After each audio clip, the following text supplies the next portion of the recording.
182 million jobs available in the United States. And if you are taking up one of those jobs, if you are occupying one, then you should be paying taxes. But if you are living in another country, you're not taking one of those American jobs, then we'll give you a break on your taxes.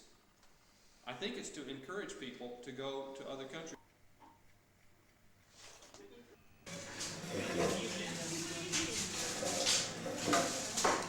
Does this cafe look like in America? Pretty much the same. More cozy, more a little charming, a little more charm to it.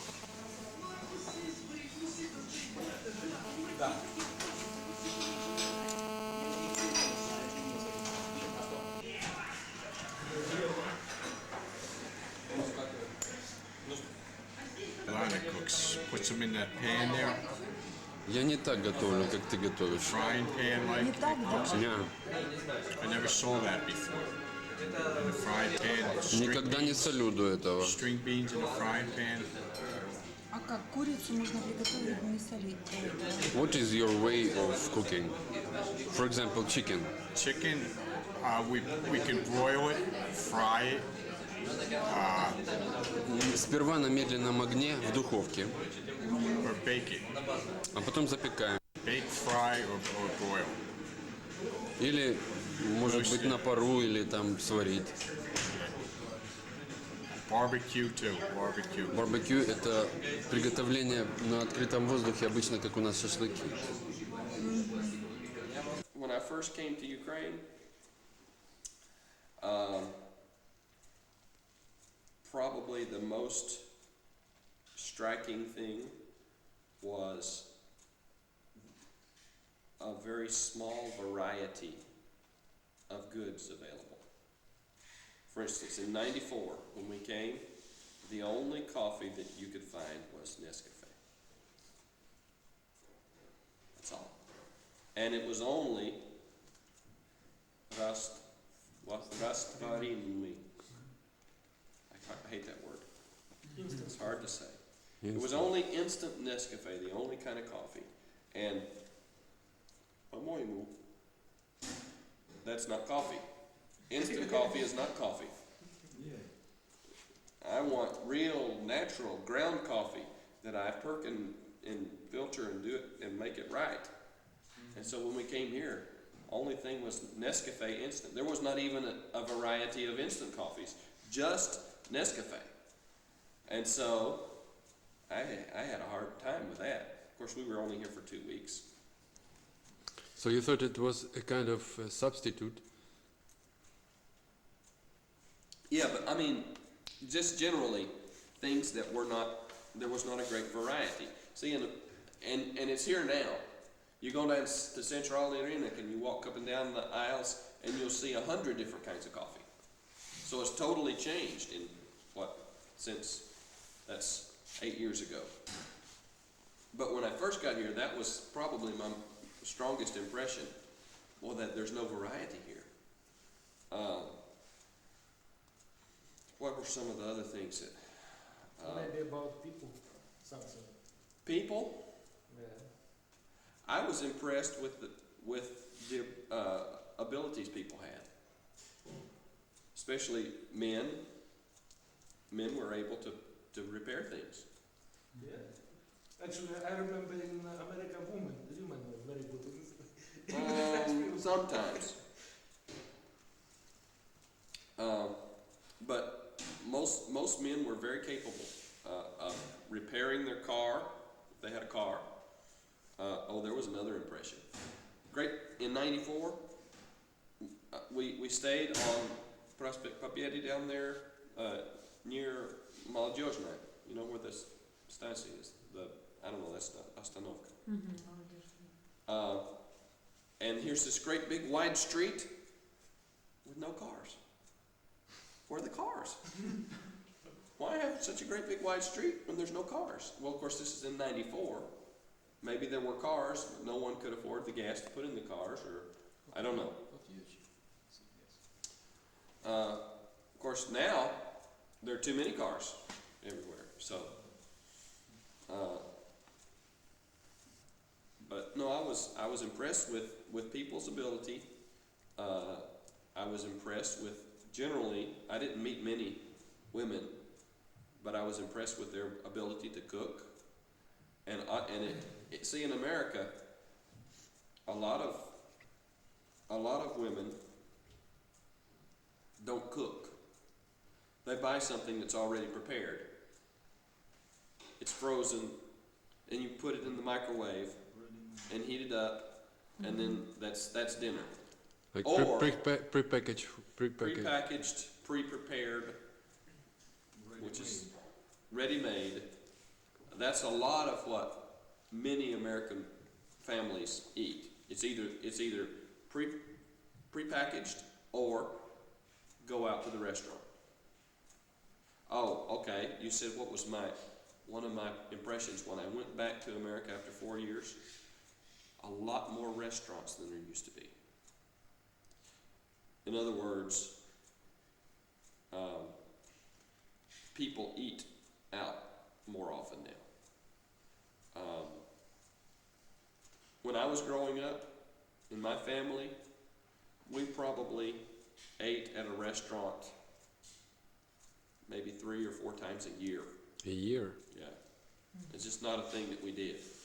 Now, there were things, fast food. I guess it wasn't connected with the prices. Oh, it was. Was? Yes, we couldn't afford to eat out a lot. It's an expensive thing. Well, just here, anywhere in the world, it's 5 times more expensive to go to a restaurant than to prepare your meal at home. Of course. Now, if I have $10 to eat, well, I can go to McDonald's, or I can go out and buy the most wonderful groceries, different things, and come home, and my wife can fix some wonderful, fabulous meal on $10 for the same price. I get a cheeseburger and fries at McDonald's. So of course, I'm going to choose at home. But when I was a child, maybe 3 or 4 times a year, we would go to a restaurant. Now, McDonald's is not a restaurant. You understand that? A restaurant is a place where you go in and there's a table and a tablecloth and plates and forks and a menu, and the waiter comes to and that's a restaurant. So, how do you name McDonald's? McDonald's is fast food. Mm-hmm. Just junk food? Junk food. We could call it junk food, but we more often would call it fast food, because chips and candy, things that you have at home, can be junk food. Cookies and sweets and all this, that's junk food. So McDonald's could be called junk food, but more properly would be called fast food. When we were growing up, we probably had fast food maybe 2 or 3 times a month. Maybe as much as once a week. Probably not once a week. Maybe 2 times a month. But much more often than when we go to a restaurant. I want to ask you, Fabia's food, why Fabia's? I listen to Fabia's a lot. Expensive, yes. So we didn't go very often. But today, my sister has 3 children, and she probably goes to a restaurant twice a week. And she probably doesn't go as much as many families. Many families in America will go to a restaurant of some kind every day. Even in spite of crisis. Crisis, an economic crisis. Well, Americans wouldn't know what to do with a real economic crisis. Oh, there's another impression that I have had of Ukraine.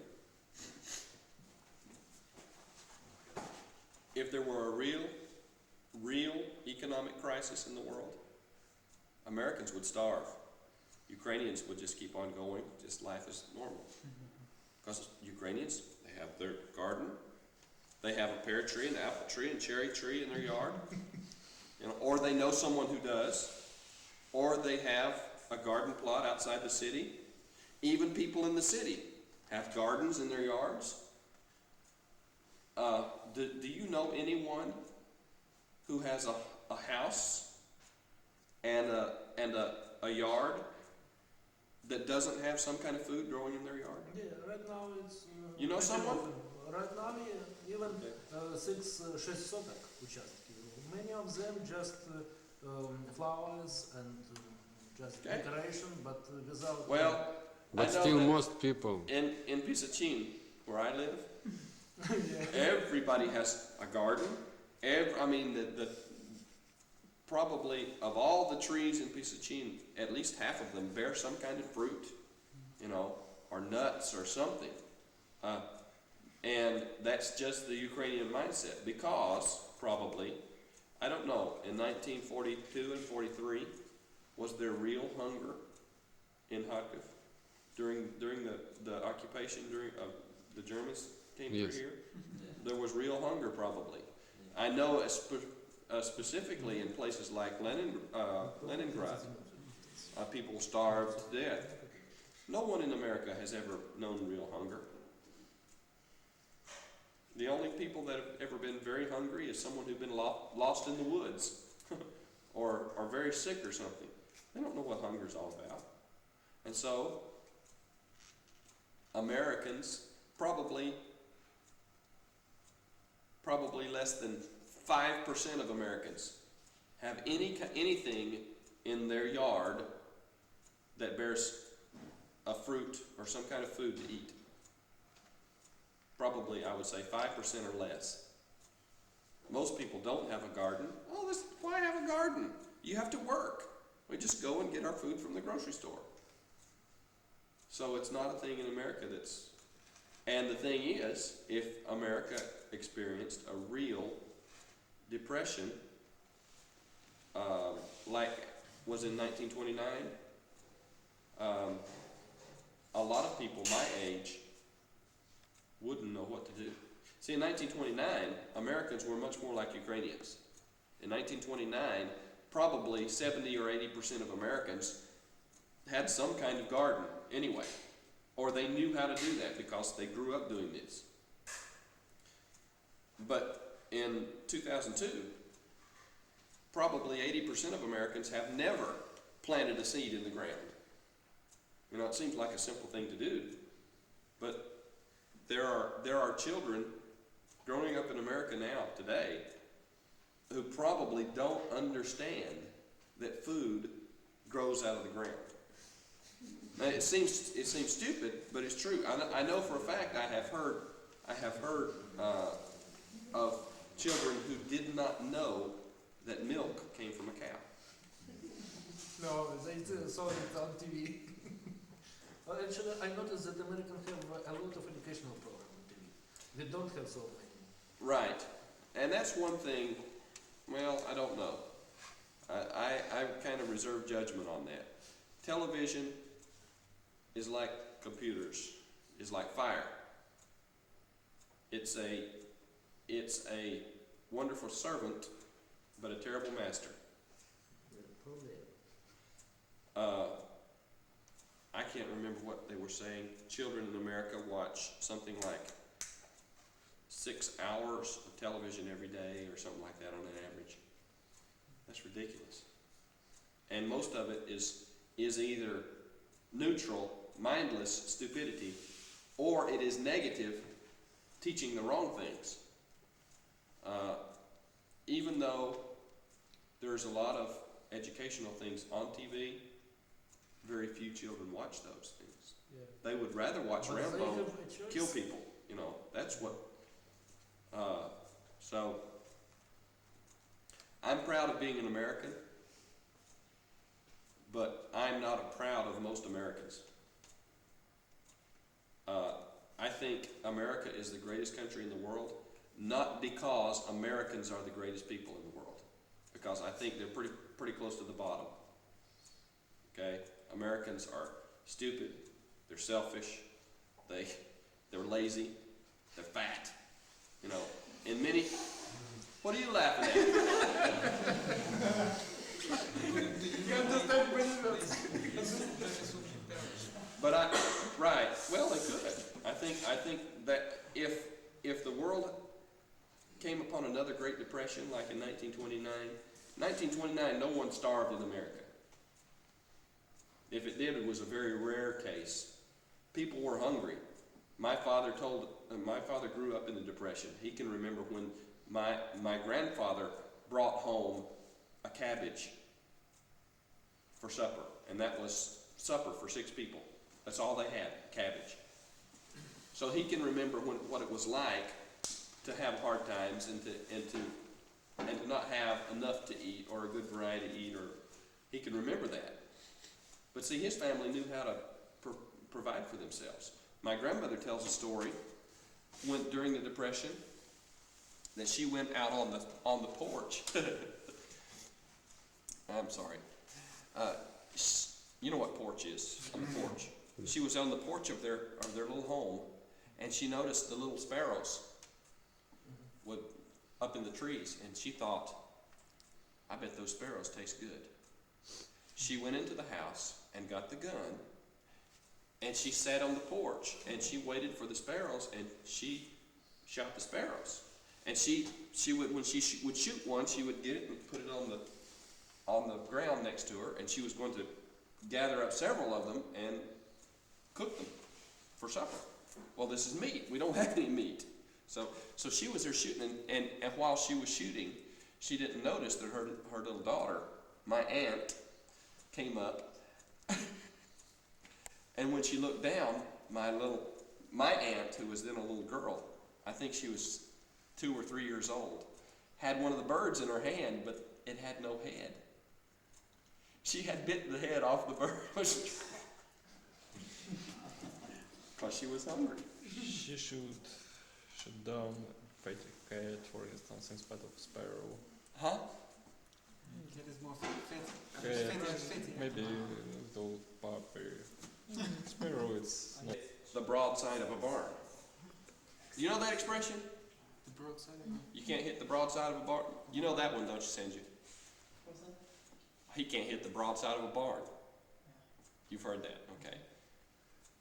Guns are so common in American history and American culture that is an expression that every American knows, even though they may not know anything about guns specifically.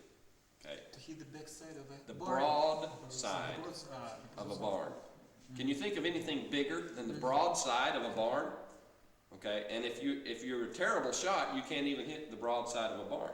Well, many Americans wouldn't know anything about a gun, but in 1929, probably a great percentage of Americans, even women, knew how to shoot because, well, historically, a lot of Americans brought food home to the table with their gun. And so she could hit.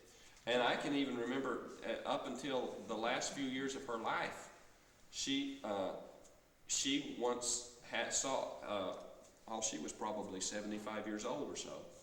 And she still had a garden. See, older people in the United States haven't forgotten. Many older people in the United States don't remember what it was like to be hungry during the Depression, and so they still keep a garden. And I'm much prouder of the older generation in America than I am of the current generation. But my grandmother went out into the yard to go tend her garden, and she saw a rabbit eating her cabbage or something. It was her cabbage or some of her vegetables. So she went back into, and this was when she was 75 years old. She went back into the house and got her pistol and shot that rabbit. Now, if you've ever shot a pistol, you know that it's much more difficult to hit something with a pistol than it is with a long rifle. She shot, and she was 75 years old. I'm not sure I could have hit that rabbit with that little pistol, but she killed the rabbit. She said, "He's not going to eat my garden." So